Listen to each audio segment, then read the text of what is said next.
you all have come across and how we did it. Now, I'll be the first person to tell you that continuous delivery is a long-term project. You cannot throw just tools at it. It is a cultural change. It is a process change. And it requires a whole lot of work.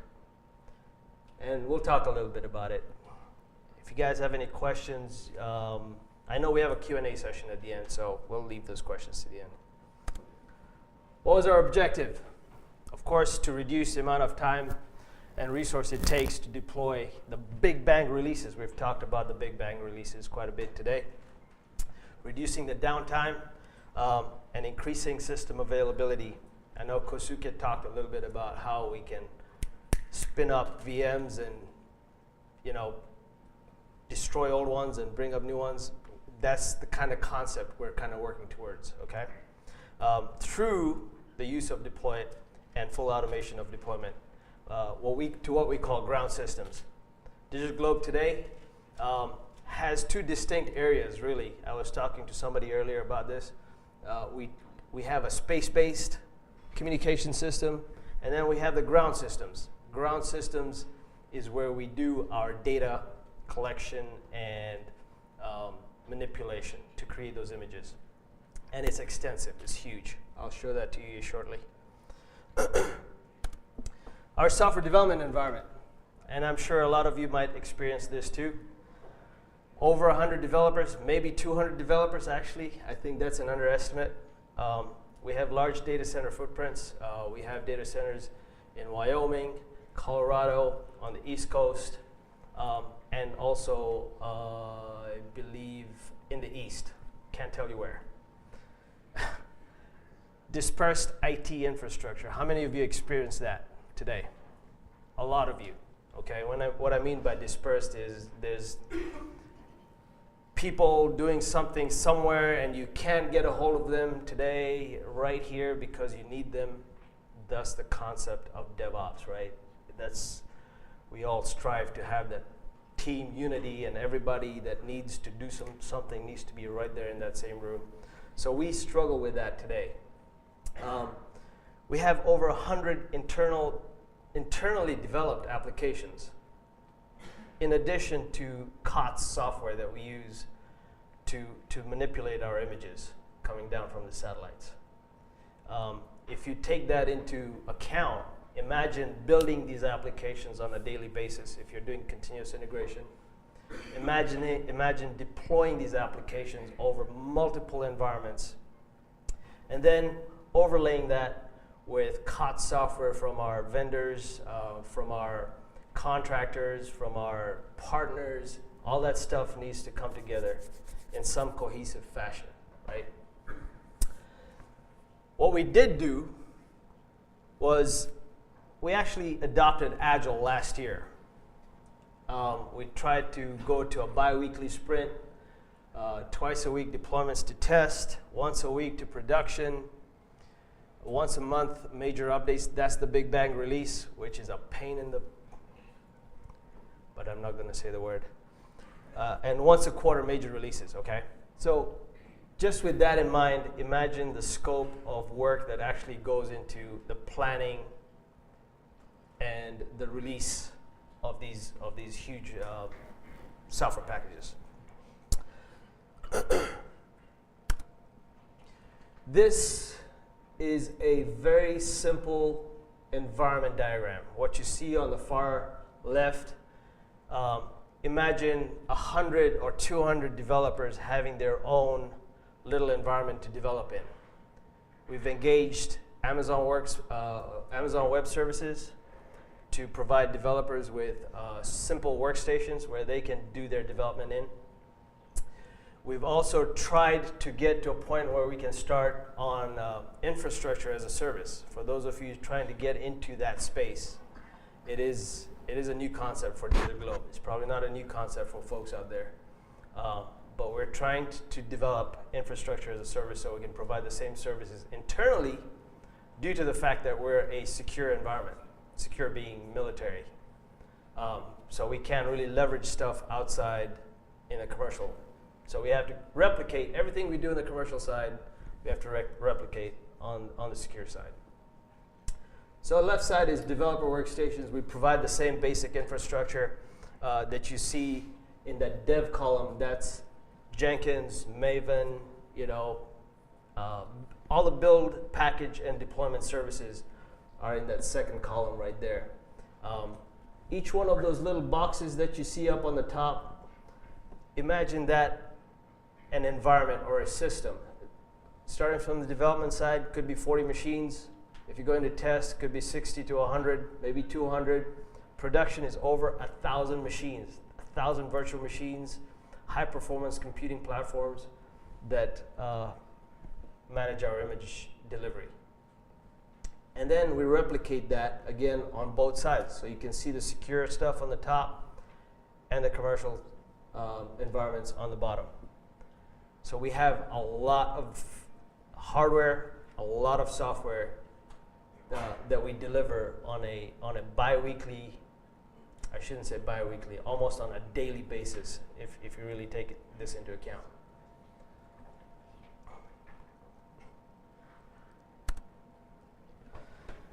This is our software delivery stack. Common, yes. And I apologize to the CloudBees guys. We are your customer. I should have put the CloudBees logo up there.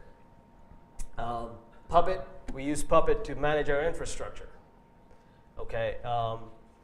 Basically anything to do with creating a new VM, storage mounts, users, updates to the base OS, and third-party library updates is all managed by Puppet and Puppet recipes.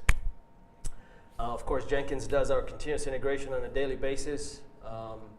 And then we have a multitude of other products. Rally, of course, is our agile change management software that we use. Artifactory for as a repository. Maven, Ant, you guys are familiar with that. And we used to use Confluence, Atlassian's Fisheye, Crucible, and Confluence. Confluence just being our collaboration tool. And Subversion, of course, for configuration management. How many of you are always on fire? Yep. All right, so this is a common theme in most software development workshops, right? It's always, something's always on fire, something always needs to happen immediately, and that's how we operate today. And the only way to get away from this is a lot of the stuff that the guys before me talked about. Culture change, a lot of it has to do with process change, right?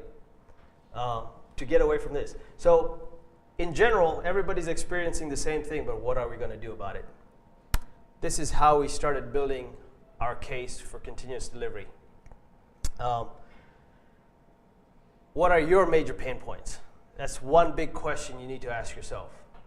So if you're going to implement continuous delivery today, how are you going to do it? What is it that's causing you the biggest heartache? Are you passionate about what you do? Are you looking forward to change things for yourself? Are you looking to automate yourself out of a job? That's, people say, oh, if I do continuous delivery, I'm going to automate myself out of a job. Well, think about it.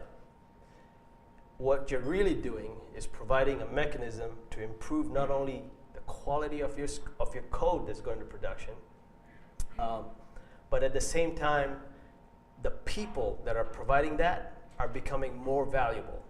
You're making yourself more valuable to your company. Okay, so two sides to that equation. Think about that for a second. So what did we do? We had problems. We had extended deployment times. Not hours, but literally days. We would have to shut down our production system from 6 hours to a day or more just to get things updated. Extreme use of resources.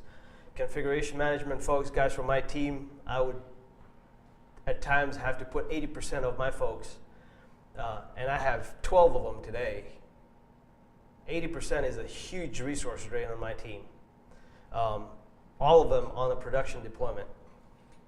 You know, you have developers that are on standby, IT folks on standby. If you think about it, you know, you're literally spending hundreds of thousands of dollars per day to just do a deployment to your production environment.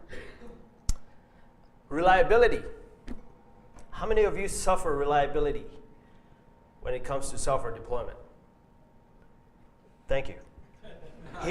He put his hand up, he admitted it, right? So the point is that reliability is a big factor when it comes to doing quality deployments. And we suffered that. We still suffer that. Nothing is clean. Error-prone delivery. Why?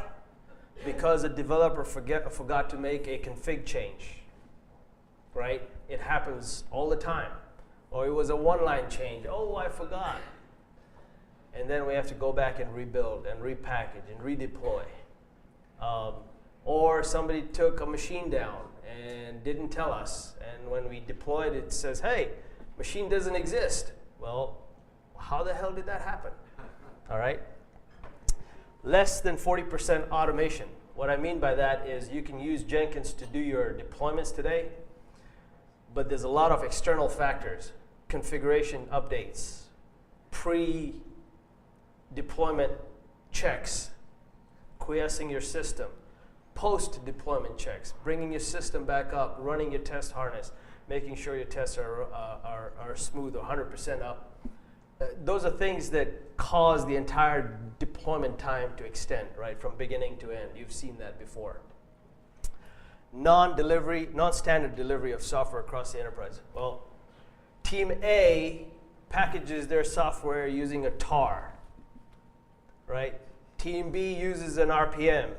Now you have two different delivery methods, two different package types for software that should have really just followed one package mechanism and used the same delivery pipeline to deploy that software. We suffer that today. Multiple production environments. Of course, you saw that on the chart. We have secure and commercial production environments. How does that work for us? We actually have to hand deliver our RPM or our packages to the secure environment, put them in a certain location, and then fire up our deployment mechanisms to deploy that software. So there's a complete disconnect. It does not make it any easier. So again, identify your major pain points up front. Don't boil the ocean. Small chunks. How many of you have watched What About Bob? What does he say? Baby steps. Okay? You cannot boil the ocean. Baby steps. Identify your biggest, or I should say, the top 10% of your problems and attack those with tenacity. Building a case, again, be more agile. We all talk about being more effective in the marketplace, right? How do we do that? By being more agile, by being more reactive to your customer, because somebody before me made a point about a button being misplaced on the website, and suddenly the customer is screaming and shouting, and you need to make that change quick. Well, if you have a quarterly update cycle, you think that customer is going to be happy? No. So you need to really be reactive to market changes. Reduce the deployment time. So that was one thing we really identified as a pain point, right? We had days worth of deployment time. We want to reduce that down to hours, if not minutes. Reliability. We're trying to get to a 99% uptime on our systems. And how do we do that? Well, there's a multitude of ways of doing that, right? One is redundancy. You have like systems, update one system to your new code base, and then flip the load balancers to point to the new system, and then run your updates to the other side, right? The other one is spinning up new VMs. If something goes down, spin up a new one. Discard the old one. Kosuke talked about that a little bit when he was talking about Jenkins. So improve the process and mature the services that provide the automated deployment capabilities. What do I mean by that? There's a lot of stuff going on here. Just in that one sentence, we're talking about people, we're talking about systems, we're talking about mindset, but how do you go about doing that? It's really being a, trying to find the word, people that stand in front, in a church and they preach, okay? I want to be a preacher for continuous delivery, and that's what I did. It was a consistent fight to bring to light all the problems that will make you an effective preacher to your top management. That's where you got to start, is at the top, because I can bet you every one of you guys that are techies in here want to dive in to deploy it and start developing the solutions, right? You want to start getting in there and deploying software and making it work, but I can guarantee you that if the guy at the top says, hey, I think this is a load of crap, or I don't have the money to give you, then you're going to stop dead in your tracks, right? So start at the top, because that's where it's the most effective. I'll give you a quick example here towards the end of these slides and show you what I did, and might give you some ideas on how you can take it back to your folks.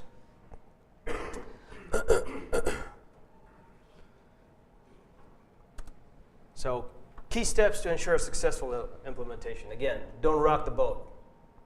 You have systems that are in place that might be 90% effective. Why would you want to rip those out and replace them with something that's new and that might need another year's worth of work to get to where you are with that other implementation that was at 90%, right? What you want to do is leverage what you already have. Don't disintegrate. Integrate with the stuff that you already have. If you have Jenkins running there, deploy it, works perfectly with that. Puppet.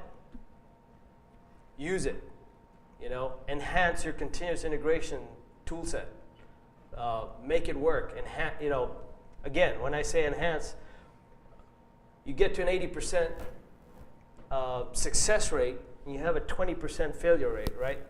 Look at that 20% and say, how can I make that 20% better so that the next 80% of that 20% is improved? And then work on the other 20% again. So you always have a continual improvement cycle.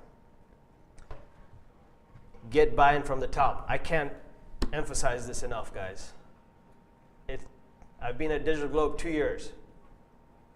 And in the last 2 years that I've been there, my team went from 2 people to 12.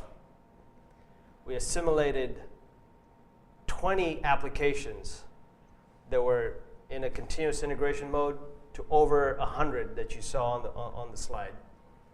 And we brought continuous delivery into the whole mix of things. It was a struggle. But I can tell you this today, that it was a struggle so worthwhile that at the end of the day, when you talk to your top managers and they see the improvement that we've made in the last 2 years, it's actually a very good thing, all right? Especially if you're compassionate about it.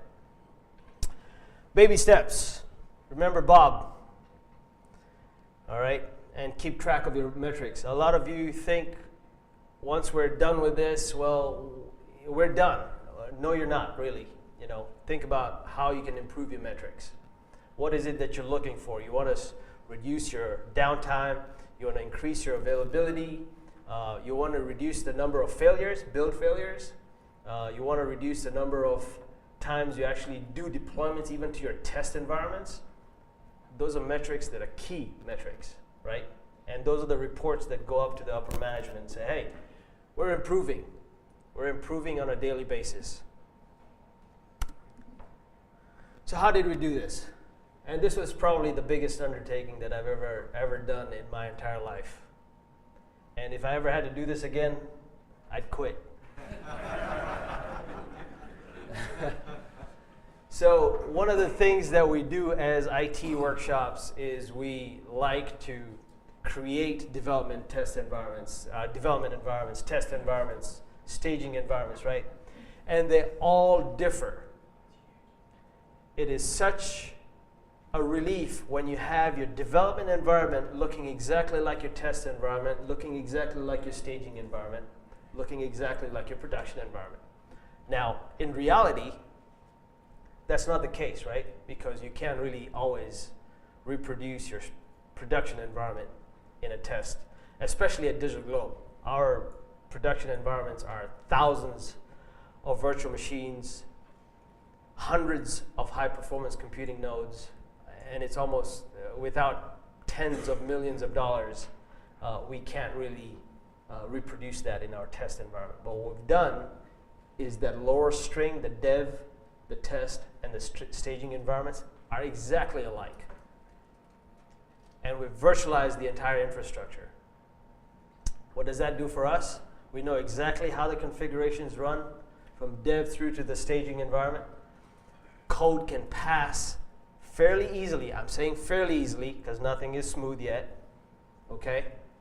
But the pipeline exists now. We all talk about the continuous delivery pipeline. That pipeline is very critical. I should say, rather, the environment structure is very critical to that continuous delivery pipeline. So this is one of the things that we did. We improved our environment infrastructure to support the continuous delivery pipeline. Standardized the tools across all the development teams. We had development teams in Italy. We had development teams on the East Coast, in Asia. Sir? Regarding the pipeline, how are you handing over the build from one environment to another? Is that still manual, or have you automated that also? And what tool did you use to do that? Good question. So the question is, how do we manage the handover of builds from one environment to the other? Today we use Jenkins, CloudBees. Thank you, CloudBees and Jenkins, Kosuke. We build once and deploy many. What that does for us is provide us with one build artifact that goes across the entire pipeline. So we build it in development. It gets into the test environment, passed over to stage, and then over to production. If we find any problems in the test and staging environment, that artifact gets renewed back in the development environment, and then it passes back through the chain. So build once, deploy many. Very important. Okay?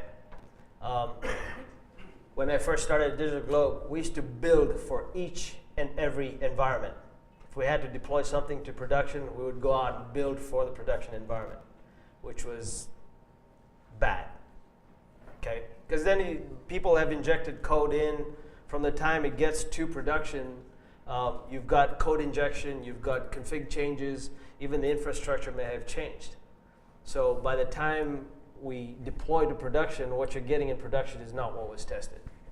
So we say, start at dev and take that same code base through the entire pipeline. Okay? Does that answer your question? Just one more question. Is that integration test also involved there? Or? Integration test happens within our test environment structure. Test and staging is pretty much where we do a lot of our functional and regression testing. Okay? And we'll talk a little bit about the test-driven development. We're getting to a point where we're actually doing a lot of our unit tests, smoke tests in the development environment. So we run test harnesses across the entire code base in the development environments.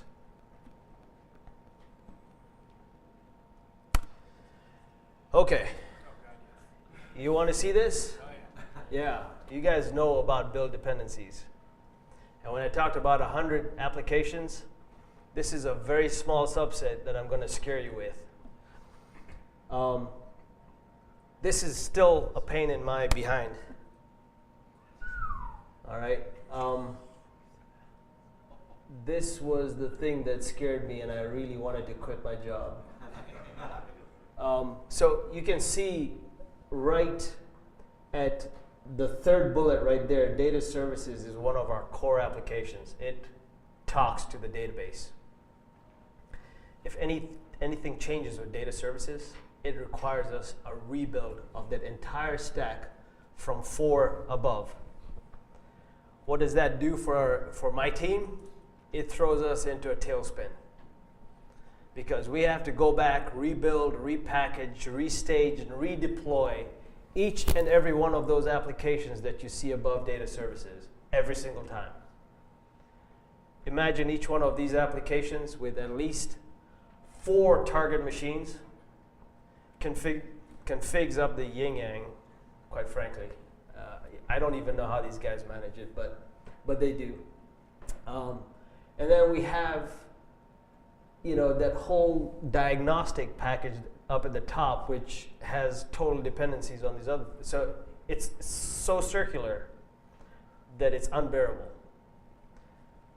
Get away from this. Try and use a service-oriented architecture.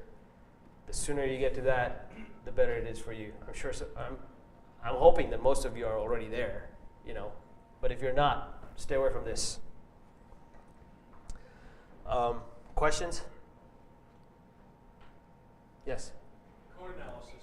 What do you use for code analysis? Sonar or something? We use Sonar. So we have to do there's 2 aspects of code analysis for us. One is Sonar, which gives us the metrics that we need for unit tests and how much code, how many lines of code is being changed, unit testing, functional, whatever it is, right, that Sonar gives us. Fortify is another tool that we use that provides us with what we call Cat 1 and Cat 2 vulnerabilities. It's critical for us because this same code base is going to our secure environment.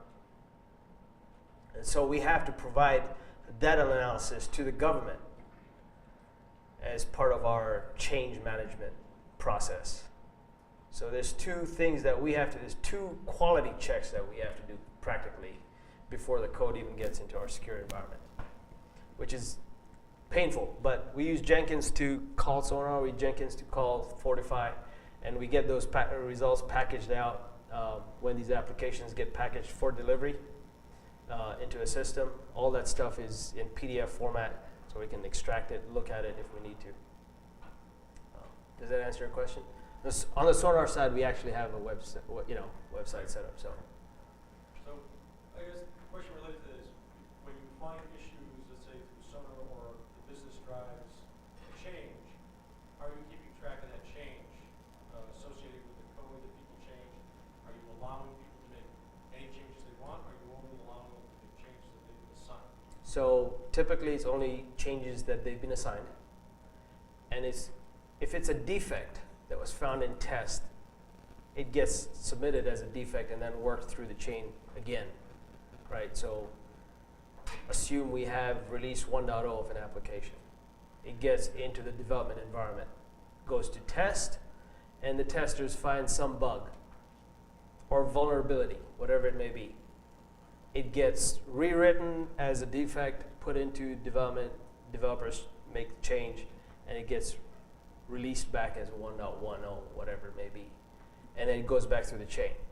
So every change is recorded, and we use Rally to do a lot of our change management, defects, tasks, user stories, but it's all recorded. And you're not allowed to make any changes to code unless you have a defect, a task, or a user story to work on. Okay? So since you've been doing this over time, have your metrics shown an improvement? Yes, a fantastic improvement. Because now you don't have renegade developers, right? Just injecting code. We can't, from a defense perspective, we can't have that to begin with. But a controlled method. Now, this doesn't go to say that, as a developer, you shouldn't be given the opportunity to enhance your code. What we've done is process change, again, culture change, where we educate the developers that if you do make a change like that, write a user story, assign it to yourself, or get approval from your product owner if you guys are already agile. Get your approval from product owners and use that as a mechanism to get your code in, either into a future release or into whatever it may be.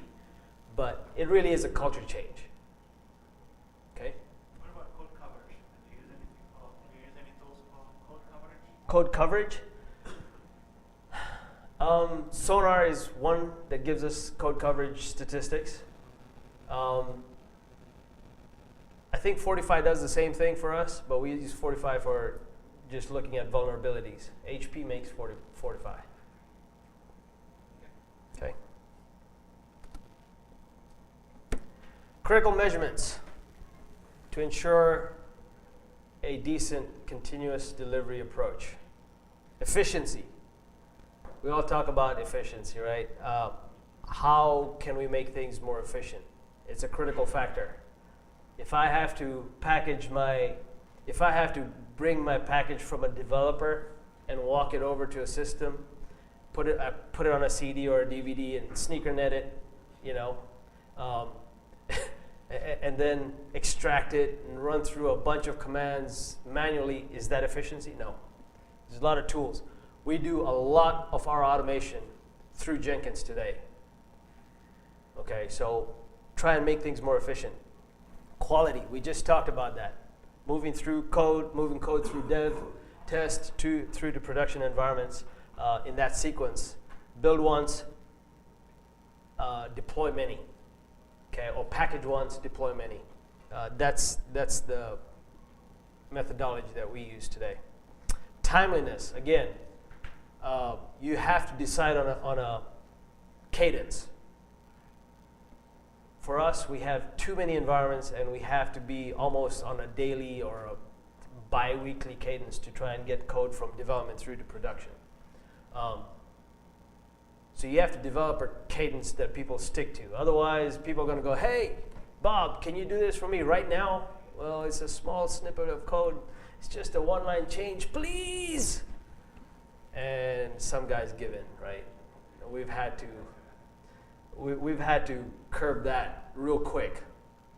Why? Because if you have that sort of injection, imagine 100 developers coming to you every single day. So no, get to a cadence, you'll get to a timeliness factor there, all right? Maturity. We talked about process, we've talked about culture change. Again, folks, this is not something that happens in one day. It takes time, it takes effort.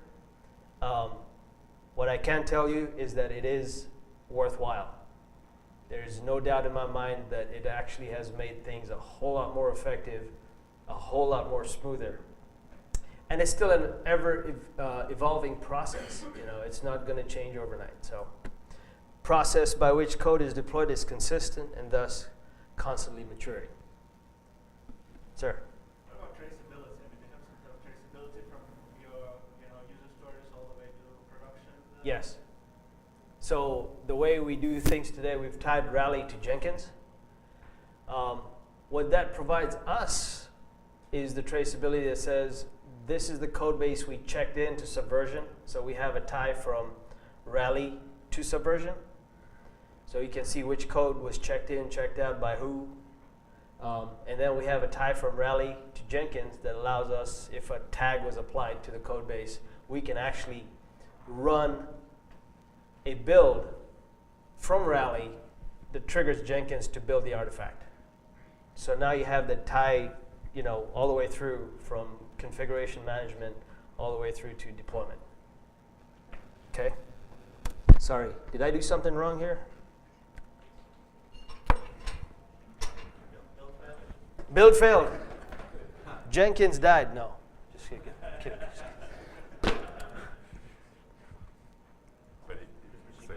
Is it? Did I? Nope. Nope. Dead machine. Yeah, yes, it just went to sleep. It just went to sleep. Questions while we're resurrecting a new machine? Yes. Correct. Yes. We use CollabNet's Subversion. I think it's a commercial version of Subversion. It gives us the control, access control list, and allows us to manage folks at a repository level, so that just so we can control who has access to what. So whenever somebody checks in something in SVM, then they have to actually select the user story that it's tied to, or how do you actually? That is correct. We force people to supply the user story, and then the comments before they check in. You give me 1 second. That gentleman over there was. In terms of your cadence, and I just have this one little one-liner propagated day out there. I mean,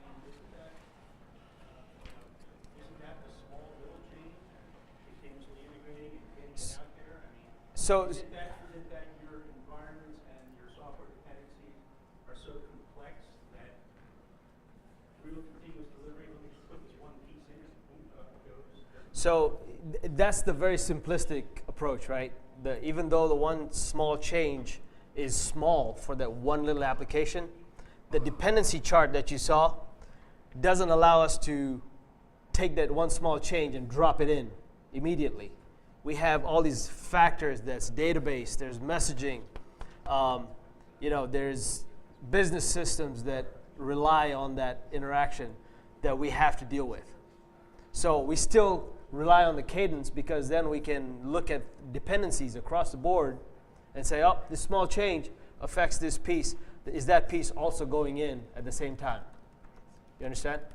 Yeah, because that strikes me as very similar to us. Right. Where we've got all this dependency. Some little changes, sure, we pop that thing out there, but a lot of other things, you have to have corresponding changes to the other systems. Exactly. So I think that just seems like a point where the continuous delivery may not be possible.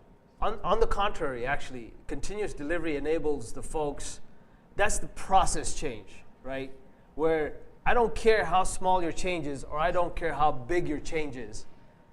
If you drop it into this bucket, imagine a train, right? You have your release train for 1.0. And you have these buckets behind that says 1.1, 1.2, 1.3. 1.0 is up front. Everything for 1.0 is going into that bucket. You've checked your dependencies, and you drop it into the development environment, and that train for 1.0 has begun, right? You find problems, they get thrown into 1.1, and so you have the continuous cadence of rolling changes through the environment. And that's how we manage it today. If we allowed just singular changes, that would cause way too much disruption. Are we good? Okay. Any other questions? Yes, sir. Is how are you able to recreate older builds? Let's say if you wanted to go from you wanted to look back Yep. at something you now realize might be a problem. Yep. I want to go 2 weeks ago and I want to look at a build of a number of different. So we do two things. We build snapshots, okay, and those go into Artifactory. And when we do what we call milestone builds are like, this is the build that's going to go to test. Submit those to Artifactory. So in the repository, we always keep the final build that went to test. And we're able to retrieve that build, deploy it, using Jenkins. So okay. Yeah, it's really Artifactory as a repository, as opposed to technically you should be able to just tag the code in Subversion and go out and build it for that particular milestone, whether it's a day before or 2 weeks before. I think we go back actually 7 days or something like that. So your target build machines, you Yep. possibly have gone through an update in between them anyways. Yeah. That would invalidate it to build, but like you said, you're just storing copies of what was built. Yes. And you may want to check that on a new, what was built then on a newly configured server, Yeah. to find or debug some issue. Yeah, and we do that very often. So you might have one machine that's, version 1.9, right? that's maybe the production version is running 0.9 of a code base, and the new machine is 1.0. And you want to find out what the differences are. Basically, you install 0.9, which was in production on another machine, to test against the 1.0, and because you can't really play around in production. I don't know how many of you are allowed to play in production, but I can guarantee you that's not the case at Digital Globe. We need exclusive permission to do stuff like that. But so we have to recreate what's in production elsewhere for us to test. We use Jenkins to do that quite a bit. You use it to do the auto provisioning of, let's say, your virtual servers and target Yes. instances?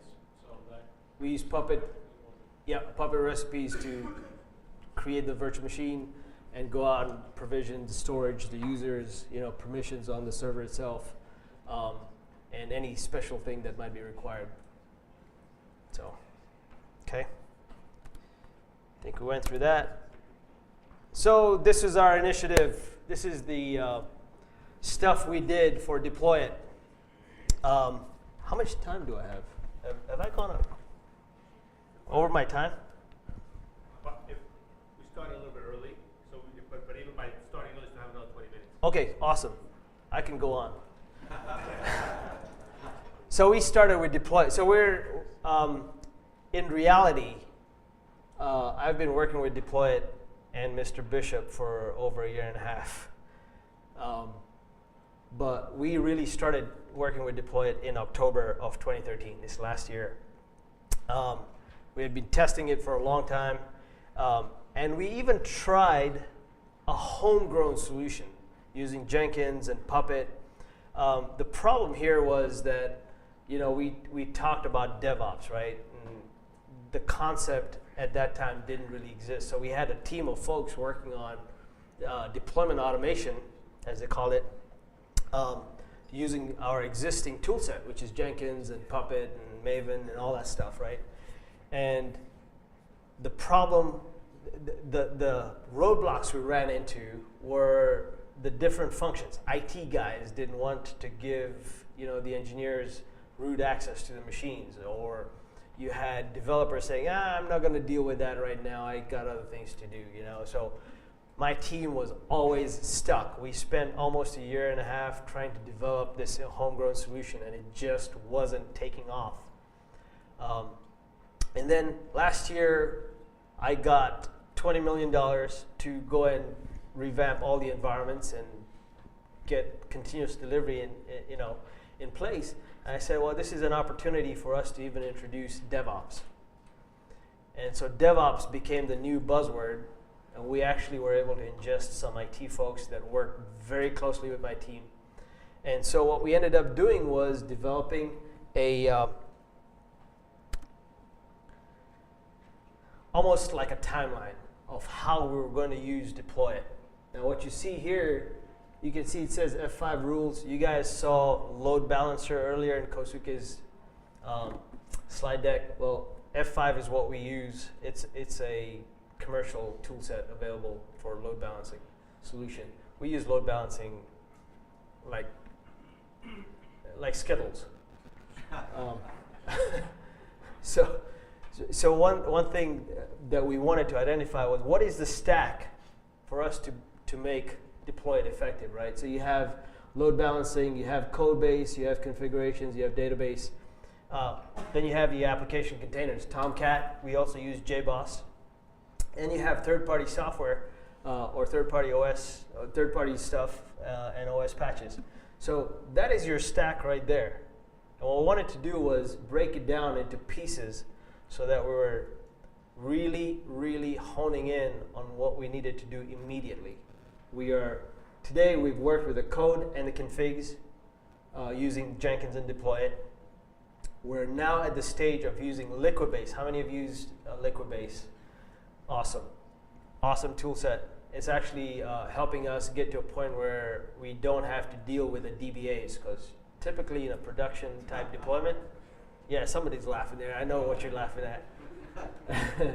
The minute you get to a production deployment, you stop because the DBA has to make his changes, right? And now you're stuck for 4 hours twiddling your thumb while he's making an update to a schema. And then what happens after that? Oh crap, they made changes to data services. My team has to go rebuild everything, right? With Liquibase, Jenkins, and deploy it, that combo itself kind of packages everything up together for us. Changes to the databases are done automatically first, and then all the config changes and the data and the code changes then get deployed using deploy it. Okay. We'll get to a point where we're starting to look at Tomcat in a more off-the-shelf type perspective. Today we use Tomcat in a very specialized way. It's been, I'll get to you in just a second. Tomcat is rewritten to be hardened for us because we have to have it in a secure environment. So does JBoss. So we're trying to get to a point where we can just take Tomcat, whatever version, and apply it, and then apply the hardening to it, and then deploy that. So we're working on that piece. Puppet manages our third-party stuff, third-party software, and OS patches to the operating system updates and patches to that. This next slide here shows how we're trying to do this in pieces. This is really a slide deck directly out of an Agile team's release schedule. So you can see how they've broken it down into so many little iterations, but they're doing this in a very small, methodical way so that we have incremental wins. That's what I call it. But quite frankly, this has been the best approach for us. Sir? When you say bi-weekly, do you mean every 2 weeks or twice a week? Twice a week. Okay, Yes. thank you. Sorry, is there a different way to say that? Go ahead. You said you're using Puppet for OS patches? Yes. How do you do that? Well, yeah, I'm not the techie guy, right? But what they do is a bunch of recipes that they've written. Now, when I say OS patches, we use Linux. 5.9 today, we're trying to look what we need to do to go to 6.4 and above.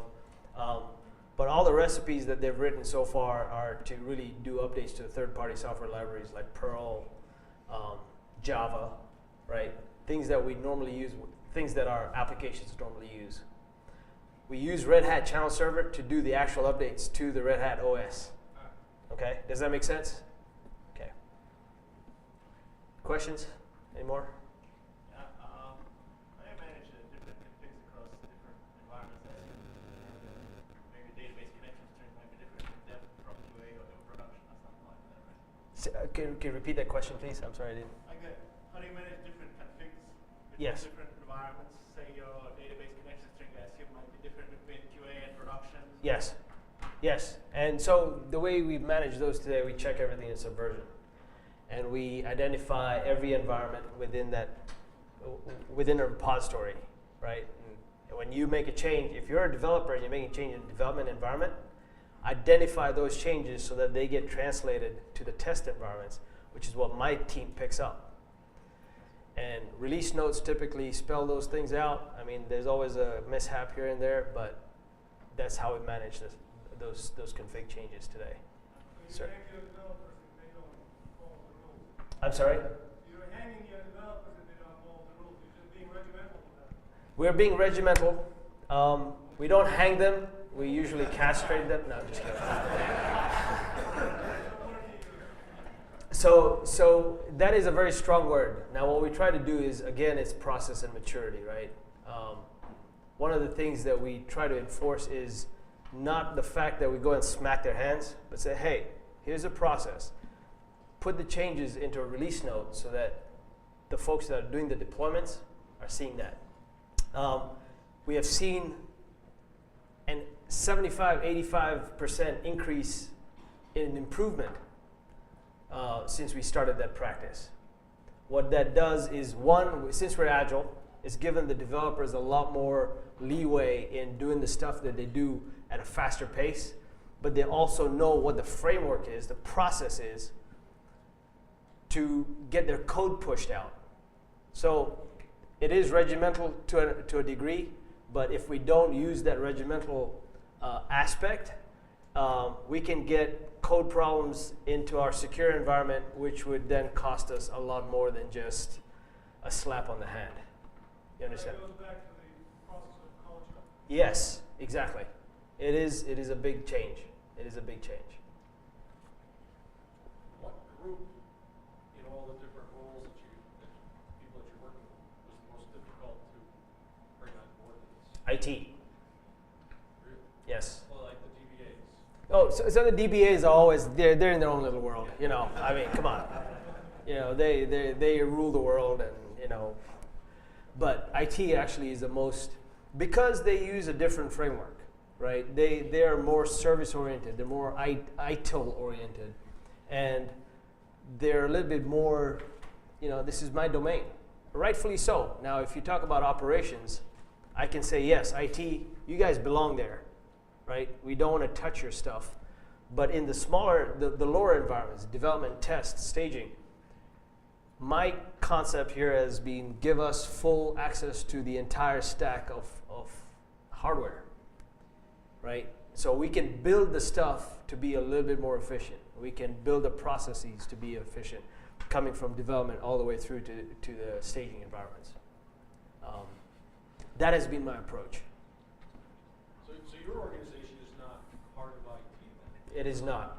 And it's part We are actually, we straddle both the software development organization and the operations. So we're the go in between. We're the go between. We're called service transition, right? So if you look at the ITIL model, service transition is the go between, where code comes in, we package it, get it ready, provide all the framework for managing the software in the operations world. Okay, sir. Yeah, when you're deploying actual changes to your deployment system, Yeah. like with the Jenkins and deployed stuff, does that also move one environment at a time? And is there just extra difficulty getting that approved to go into production? So through the development and test environments, there's really not much of an approval. The approval comes when it goes to production, because we actually have to get approval from our customer. And you know how that goes when they talk about the government, right? We have to wait a long time. So he's laughing. I think he's experienced it before. But the lower environments, we follow the cadence. By the time it gets off to the staging environment and it's ready, you know, we know that software has been tested 90-95% ready to rock and roll. And when we do get the approval, that's the package that goes to production, nothing else. Sir?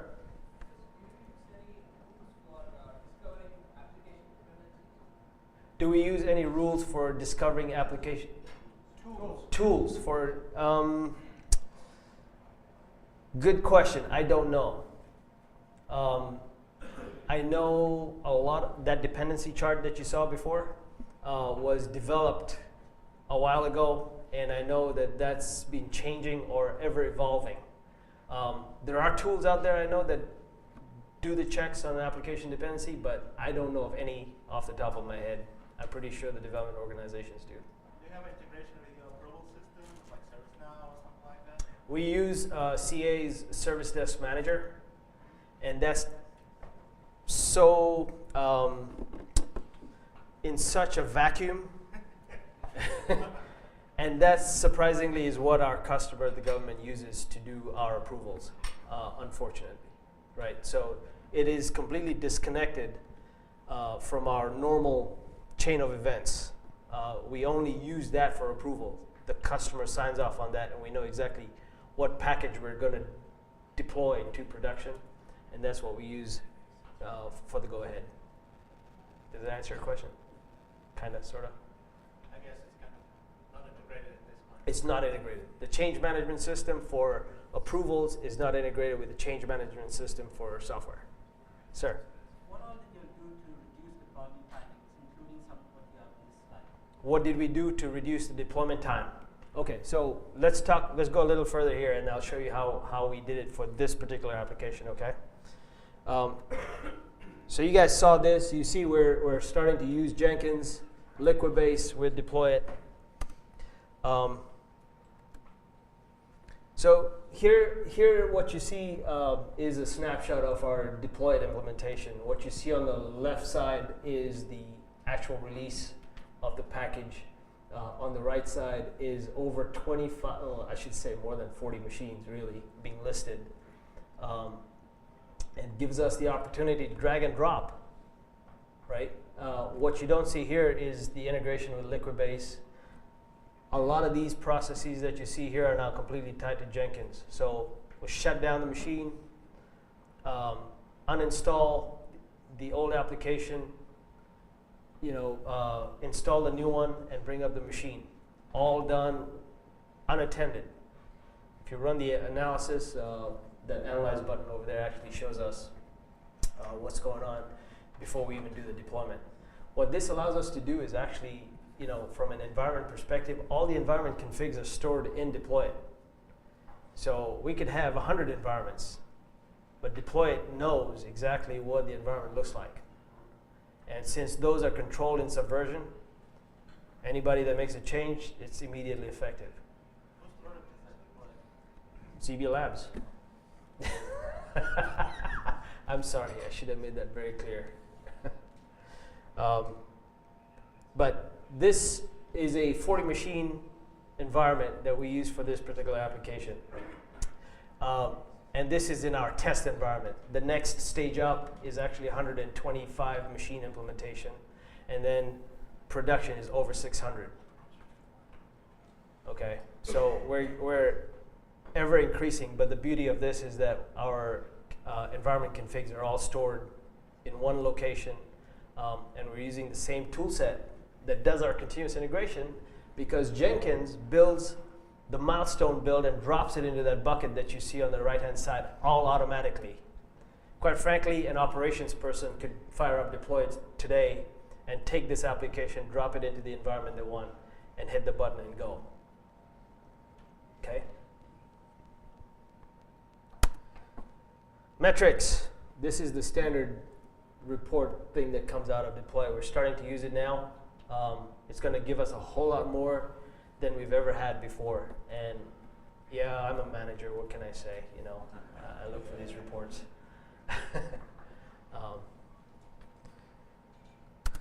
That's all I have. Questions? So we have a question and answer session now, I think. And thank you.